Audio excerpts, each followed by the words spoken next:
नमस्कार दोस्तों। आज हमारा आना डिडोली गांव पड़ता है, ये मुरादनगर क्षेत्र में गंग नहर के पास आना हुआ है। और आज प्रधान जी से बात करेंगे, यहाँ की गांव पर की स्थिति का जायज़ा लेने की कोशिश करेंगे और जानना चाहेंगे जो अभी पिछले पूर्व प्रधान साहब ने काम नहीं करवाया, तो अब कितना काम होगा गांव के अंदर, इस पे भी रोशनी डालेंगे। अभी हमारे साथ प्रधान जी बैठे हुए हैं, मैं इनका प्रधान जी का नाम जानने की कोशिश करूंगा, नाम जानना चाहूँगा। प्रधान जी, आपका नाम क्या है? मेरा नाम अरुणेश्वर त्यागी, पिता का नाम श्री नरेश चंद त्यागी। तो प्रधान जी, आपको जो बस्ता मिला ये कब मिला है? ये 18 तारीख में मिला जी। 18 जून को। तो अभी जब से बस्ता मिला है तब से आपने गांव के लिए क्या क्या सुविधा काम किया है? एक तो हमारे जो एनम सेंटर बिगड़े पड़े हैं जी, वो खुदा रहे हैं, इनमें 6 बेड की व्यवस्था करवाई है। और जो एनम जो है ये डॉक्टर नहीं है, ये आ रही है डेली। और पंचायत पे भी हमने जो है जन सेवा केंद्र खुलवाया, वो आज से बैठ रहा हूँ मौके से।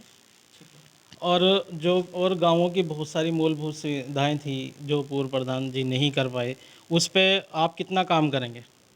देखो, जो मैंने सोचा है, जैसे हमारे यहाँ बैंक की व्यवस्था ना हो पाई, उसे कराऊँगा। और सरकार लड़कियों का स्कूल, इंटर कॉलेज, लड़कों का भी ना हो पाया तो लड़कियों का तो इंटर कॉलेज में कराने की सोच ही रहा हूँ। और जो खेल का मैदान है बच्चों के लिए, इसमें ओपन जिम की मैंने सोचा। और जो है ये सरकारी मैरिज होम एक बना है गाँव में, जिससे लोग सुविधा उठा सकें। और जो गांव के यहाँ तालाब थे, गांव के तालाब कितने थे यहाँ पर? तालाब 5 है। 5 हैं। उन तालाबों की क्या स्थिति है अभी तक? स्थिति उनका नवीनीकरण कराने की सोच रहा हूँ, मैंने एप्लीकेशन लगा रखे है वीडियो साहब के। तो जैसे ये गांव इतना पुराना गांव है, यहाँ पर अभी पानी की सिर्फ सड़कें की सुविधा हो पाई हैं, और जो यहाँ पानी की टंकियों की पानी का व्यवस्था है, कैसी व्यवस्था है यहाँ पर? पानी की तो सही व्यवस्था, वाटर लेवल सही है, ज़्यादा तो ध्यान। यहाँ समर्सिबल लगे हुए हैं या नल लगे हुए हैं गाँव में? समरसेबिल कुछ हैं, ज़्यादातर नल हैं। तो जो यहाँ पे एलएमसी की कितनी ज़मीन है सर? एलएमसी की तो काफ़ी ज़मीन है। तो उस एलएमसी की आप, जो पूर्व प्रधान थे, उन्होंने यूज़ करने की कोशिश की हाँ, उसको? वो मैं पट्टे वट्टे कटवाए इनके। उनके पट्टे कटे। तो और जो अपनी जैसे अब खेल का डंपिंग यार्ड है, उसकी एप्लीकेशन आपने लगा दी? हाँ, उसकी एप्लीकेशन मैंने लगा दी। उसकी कब लगाई थी आपने एप्लीकेशन? 15 दिन पहले जी। 15 दिन पहले। और जो अभी हम बात करें, यहाँ हम बात कर रहे थे ललित जी से, प्रधान जी से, कि गांव में जो मूलभूत सुविधाएं हैं और यहाँ पर रास्तों की जो सुविधाएं हैं वो भी काफ़ी हद तक काफ़ी ठीक है यहाँ पर। और अभी और बात जानकारी कर लेना चाहेंगे, और भी बहुत सारे मुद्दे हैं गांव के जिनके पे हम बात करेंगे। यहाँ की बिजली के बारे में भी बात करेंगे, क्या विजिलेंस वाले यहाँ पर आते हैं, और अगर आते हैं तो क्या कहते हैं, और लोगों को जो परेशानियाँ होती हैं। अभी मैं देख रहा था यहाँ पर कि कुछ लोगों के घर पे बिजली वाले ने छापे डाल दिए, जबकि उनका मीटर भी है, उनकी सेलिंग रिपोर्ट भी है, और उनके पिछले बिल भी हैं जो उन्होंने एडवांस में भी जमा किए हुए हैं, फिर भी उनके ऊपर बकाया दिखाया जाता है।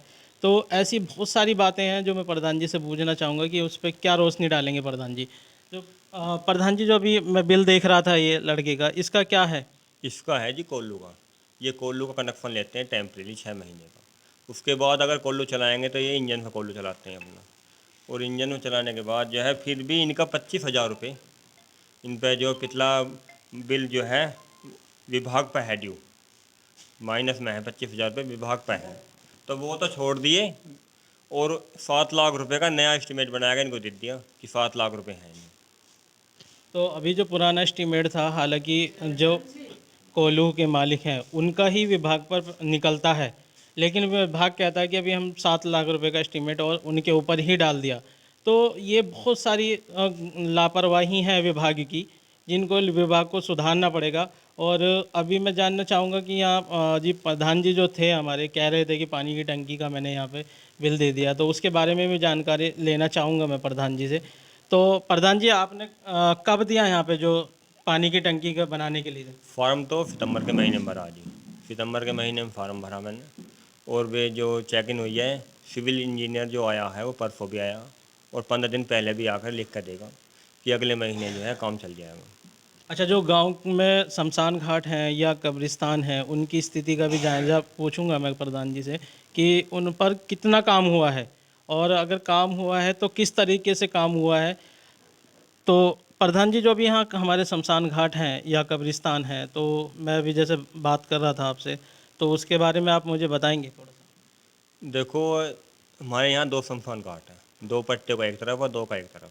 जो 2 पट्टियों का जो शमशान है वो पब्लिक निधि से ही बना। हमने सबने चंदा डालकर 2 पट्टियों का बनाया। और एक जो भंगियों का जो शमशान है वो 100 केंद्र के हिस्से बना। और इधर का जो है 2 पट्टी जो इधर बची मुरादनगर साइड में जो लगता है शमशान, उसका जो लेंटर पड़ा पर वो गिर पड़ा, उसको मैं कराऊंगा, रास्ता बनवाऊंगा उसमें और उसे करवाऊंगा। तो ये बातचीत थी हमारी ललित जी से यहाँ डिडोली गांव में आने के बाद पता चला। तो जो रास्ते हैं वो तो लगभग ठीक ही हैं, और मैं भी प्रधान जी से बात कर रहा था, तो उनसे भी मैंने ये बात भी की कि जो रास्ते हैं उनको सौंदर्य बनाया जाए, उन पर पेड़ पौधे लगाए जाएं। तो प्रधान जी से भी मेरी बात हुई थी, तो वो कह रहे थे कि हमारा काम चल रहा है प्रधान, रास्तों पे जो पौधे लगाए जाएंगे। तो और भी बहुत सारी गांव में जो देखा जाए तो इतना पुराना गांव होने के बावजूद भी थोड़ी सी सुविधाएं यहाँ पर कम हैं। जो पूर्व प्रधान हैं वो भी पूरा प्रॉपर तरीके से काम नहीं करवा पाए। इसकी कुछ ना कुछ वजह रही होंगी, उनकी अपनी पर्सनल हो सकती हैं या सरकारी भी हो सकती हैं, जो योजनाएं, हालांकि योजनाएं मिलती हैं प्रधान को, लेकिन जो प्रॉपर तरीके से काम होना चाहिए था अब तक गांव के अंदर, वो प्रॉपर तरीके से काम नहीं हो पाया। लेकिन हम उपेक्षा करते हैं कि प्रधान जो अब नए पूर्व प्रधान बने, हमारे ये नए प्रधान बने हैं, ये अपने काम में और अपने कर्तव्य में पूरी ईमानदारी से अपना काम करेंगे। मैं crime reporter Mohammad Ali, cameraman BS Chauhan के साथ।